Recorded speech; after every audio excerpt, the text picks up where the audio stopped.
Isn't that, what's her name? Wichita or Winnie? Winnie? Who's that? That black woman. Oh, Oprah. Oprah Winnie. Oprah. Yeah. Let's see. Let me ask you about that. Hey, hon? What? Ask him about that time when you guys went to the Roadhouse with Jack Jefford. You remember Jack Jeffrey, that famous pilot? He was telling us the story. Oh, about the time you guys went down there for dinner Oh, yeah. and you got, he You, needed... you and Yeah, tell I, that story. he and I and Blodgett, and do you remember his sister, The Betty Alexander. Betty Alexander, and Yeah. Houston? Yeah. And of course, Houston was a regular alcoholic. You know? And Mom was with you too? Oh, yeah. And Wasn't I there? Yeah, you were there. I must have been there too, I think. maybe you were. Maybe you I don't were. know, I must have just Alzheimer's, I don't know. Were But you? they all got a little stewed, and and of course Blodgett has invited us for dinner. I don't know why, but he did. But at any rate, Jack, he had to get up and use the facility. He fell flat on his ass, or his head. So that's, Blodgett was mortified. But I've got old Jack up and we stumbled out to the bathroom and came back. And when we got back, well, of course, Blodgett was long gone, but I must say this, that he did pay for the meal. I was amazed. He did as cheap as he is. But You mean I put in here? Yeah. when we got Jack, I wanted him to stay at the house, but no, stooge, you know, ornery, and said, no, he had a hotel there and he was going to stay in it, so I said, fine. So we got out, he got out of the car, and first he fell in the snowbank, and old Betty was there, and she and I got him out. So we wrestled, he was a big man, you know, he weighed 200 and some pounds. Gosh. And we got in there, we struggled him up the stairs in the old Wallace Hotel, and took off his shoes and shirt and jacket, and threw a blanket on him and left. How'd you feel the next day? Oh, well, yeah, he felt pretty bad. I called him the next morning and see how he was. He was had a pretty terrific hangover. So, hon, ask Al some questions and stuff. Al, how about the fire in, the big fire in Nome? What year did that happen? And I remember you telling me that you were in Honolulu at the time Yeah, of it was vacation. in 1934. But before that, you had worked somewhere and then you and your brother went on vacation? No, I worked, Olford Glass and I were partners over in council, and we made quite a bit of money, you know. Is that Glass that I knew, or Yeah, you know him, yeah. what was his name His again? name was Clyde. Clyde and Clyde. Violet? Glass, not Violet. Clyde and Violet, yeah. But this Violet, was the brother, Ophir, the older brother. oh, And okay. he was born up on Ophir Creek, I think in 1903 or something time around another. We're a real nice guy. But we made a few bucks. So I went outside and went down to San Pedro. I went to San Mateo first. I bought a car. I bought a Chrysler Airflow, it was called. Really way ahead of its time, you know. Put it on the boat and took it on the road. Had a hell of a time. Had to wire my partner, Marty Crosby, for money to get back after. It's always nice to have a friend Oh, on yeah. the by. I got it. He paid off like a slot machine. Oh, I do. Where were you born?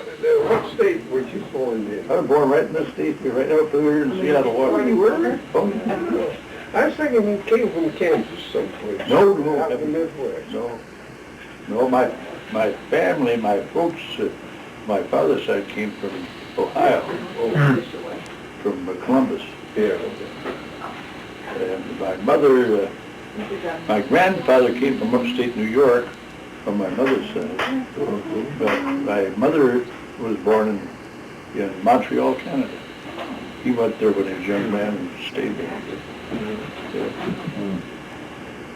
And you went into Alaska when you looking for gold, huh? Oh, Back yeah. in the days when the gold That was the same glass. It What was? we were talking about, yeah, I went up there, I knew them, you know, Yeah. and they had mined up there for, heck, I don't know, since the year one, I guess. But they're nice people. I guess the tourists that go up there go out and do a little gold. Oh, yeah, Searching in the I tell you, I'll guarantee you, you'll never get a skunk on the beach there. Really? Oh, no, you can always, it's real fine, it's real, like flour. Yeah. But you'll always get, if you skim off some of that, it's called ruby skin. And after a little storm, it reconcentrates. That comes in from the sea? Well, it's there, that was on the beach itself, and it churned up, and it reconcentrates, it does. And, Was that was the first mine done right on the beach there, I suppose, so? no, I believe the first strike they made in Nome was up on Little Creek. Yeah. It's called Little Creek, and then up above that, well, there's Ophir Creek, which is one of the richest creeks in the world. And the They're up in longest the up, mountains, coming out of the mountains. coming out of they're not mountains, they're eroded hills. Oh, yeah. It was eroded from glacier action, from over eons of time ago. Were you in Fairbanks at all? Oh, yeah. Yeah. But I didn't go over there You to didn't live- Fairbanks till about 1935, I guess. 35. 35, yeah. Ever hear, store owner Bill Lafferty? Bill Lafferty? Lakewood, yeah, sure. Oh, you know him? Oh, yeah. Oh, he's nice. They had a grocery store, I think, or a market or Yeah. something there, Yeah. yeah. I remember it well. Huh. Oh. And they had a Yeah, the little nine- airline too, Oh. flying service.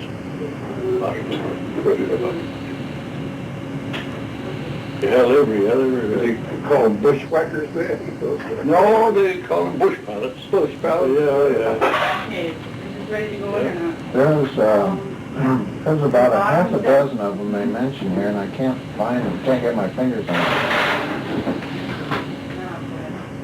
There's ever hear of a guy named, oh, this is out of Bill Oliver. I think he's out of Fairbanks. No, the only Bill Oliver I knew was, he was a miner. Yeah, a miner. Yeah. That's him. Yeah. He wasn't any relation to that Oliver that was used to be a fire No. chief or something to know, No, or no, a judge no. or something? This guy, Bill Bob Oliver, Oliver. Yeah, it was Bob. this is Bill Oliver, a rugged 6'4" outdoorsman. Yep, that was. That's him. Yeah. And he went to Good Pasture Creek, 100 miles east of Fairbanks. Yeah. Well, he mined up, I think that he was the boss there for the Wild Goose Company for a while. Up on Ophir Creek, out of the... Oh, huh. What a small world. Yeah, I'm just kind of picking out names here. yeah, Bill Oliver, he was a nice fellow. I believe he was a mining engineer, I think he had a... Oh, degree in it. huh. Hello there, old sis.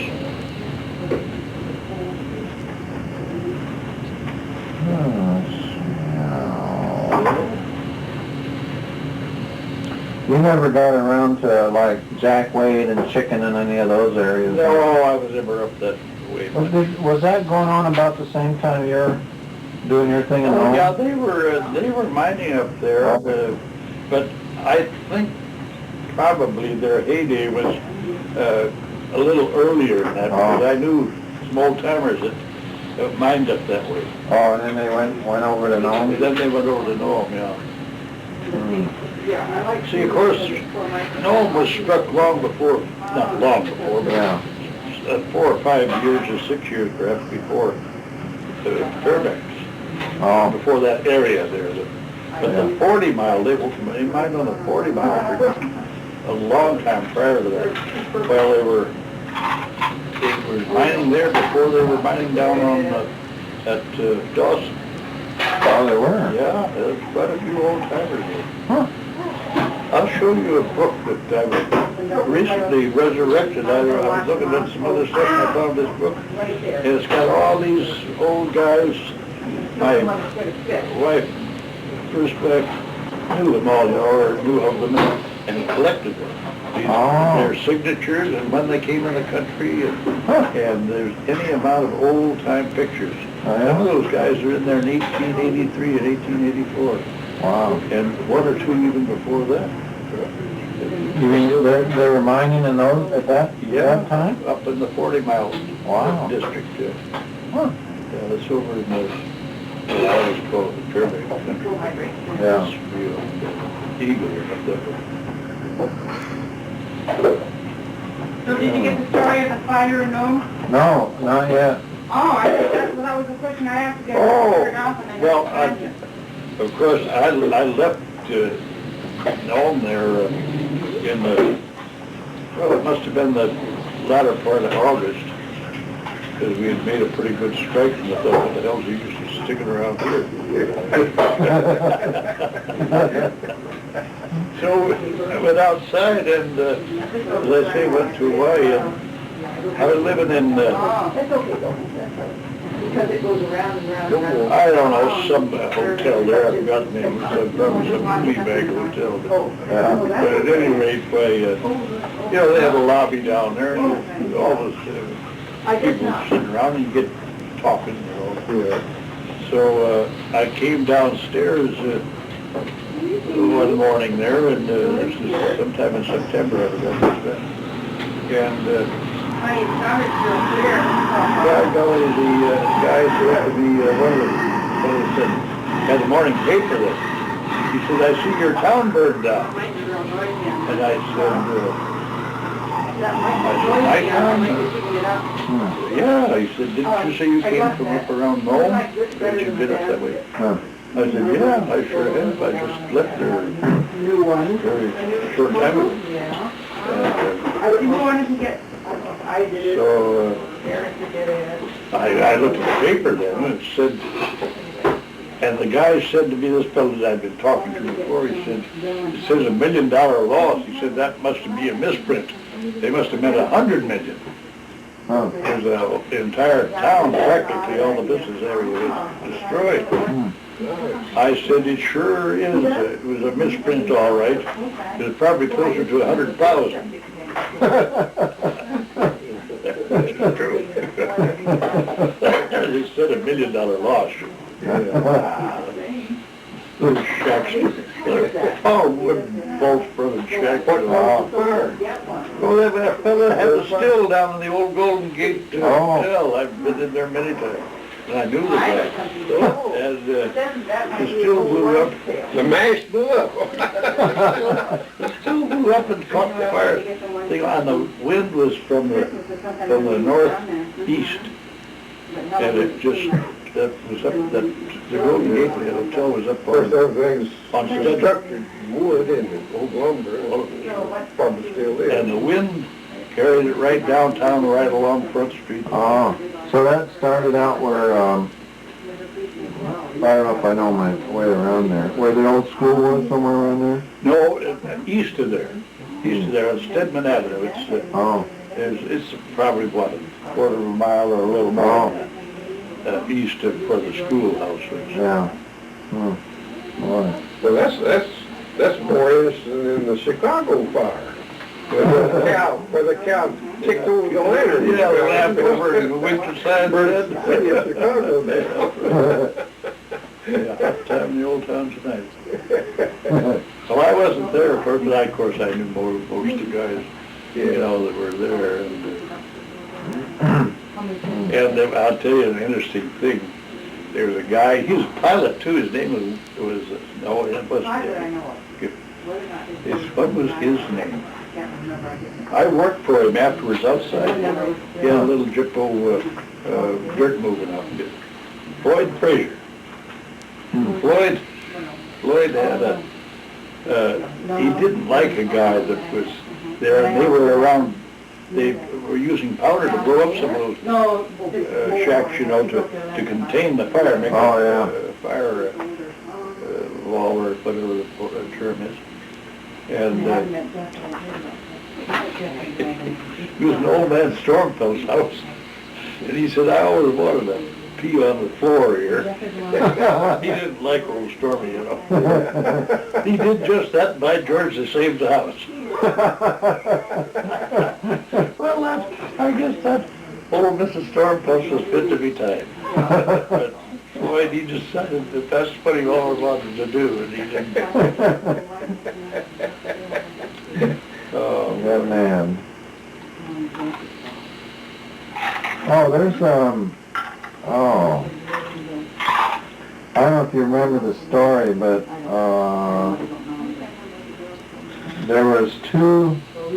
there's a lady that had a pair of twins and then had another pair of twins.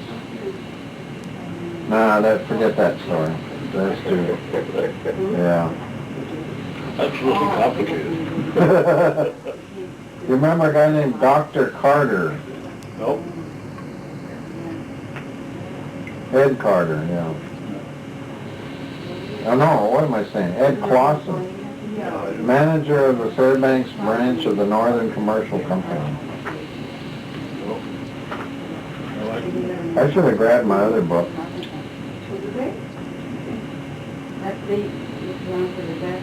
Ed, You make a good picture. how about, Seager and Seven, they make it. I know. Yeah. Yeah. It's all right, it's fine. how about the big flood? Oh, 1946, 47. Yeah, I think Oh, that's yeah. I was there then. What were you doing? Well, I think I was a captain on the volunteer fire department at that time. Oh.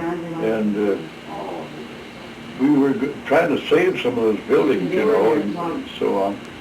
We went down to the drugstore and took all the drugs that we figured we'd need, you know, because it was right over on the south side of the Front Street. The flood though was what we were talking about a little earlier, where the sea, high wind. See, the high winds, yeah. Yeah. See, there's no Big tide. There's really no tide to speak of in Nome. You know. But when you have a southeast or even a southwest wind, but the southeast blows the strongest there. And when the storm comes up, it raises the water because the sea is shallow. Oh, that's fine. Pick it up, you know, and I tell you that, well, the sea was breaking clear over across Little reef out there, there was nothing. There is a kind of a bar out there, all right. But man, that didn't beat it at all. He came over and 'cause I was standing one time with another guy there in front of the Federal building. It was nearly a new building then. Post office, you know, Federal. And the spindrift was hitting us, you know. I had on slicker and boots and all. But we went down in the east end there, and we took all the stuff out of the machine shop. It was a big, good-sized machine shop there. And tried to get that stuff moved up above high water. And it just tore the whole street up and everything. And almost all the buildings on the south side of the street, the Front Street runs east and west. And of course the wind was coming from the south, the east, and the sea is on the southeast. Or on the south, it's actually the south. That's when they built the big retaining wall. Yeah. When did they do that anyway? 1949. Oh. Well, because I was mining at council.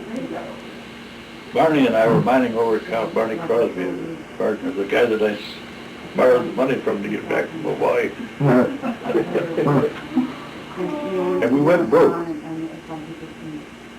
So came over to Nome, and they were running, had this job going there, big job. Of course, you'd heard about it, you know. So by golly, I went down, I belonged to the operating engineers. Oh, the year before I'd been outside here somewhere. And so I went to work for them running train. First of all, the dozer, I ran the dozer there. Then I ran train and shovel for them. They had a 604 lineman, two at one shovel. And on that seawall. And then they finished it I guess it was the spring of 51 before they finished. Wow.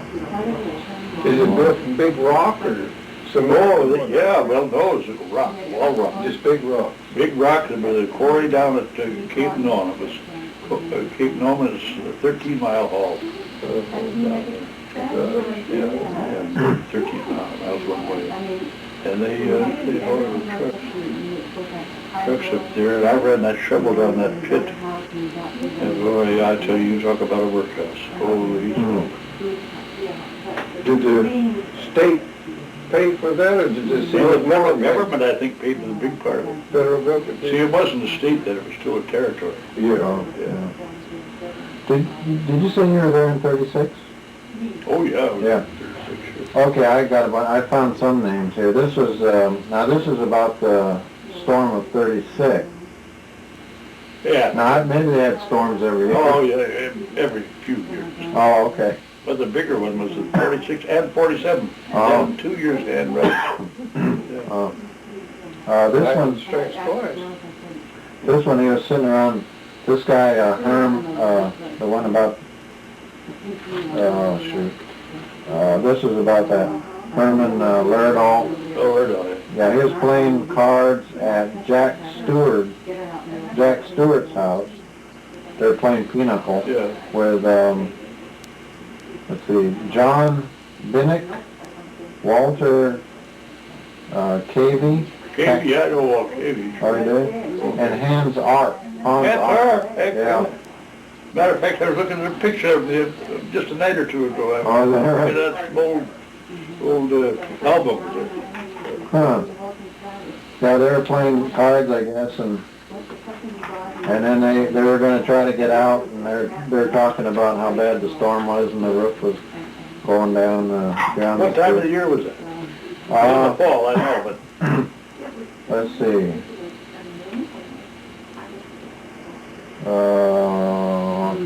I was probably still in council. We It would says, stay over there for quite a while. Many lives lost during, Pardon?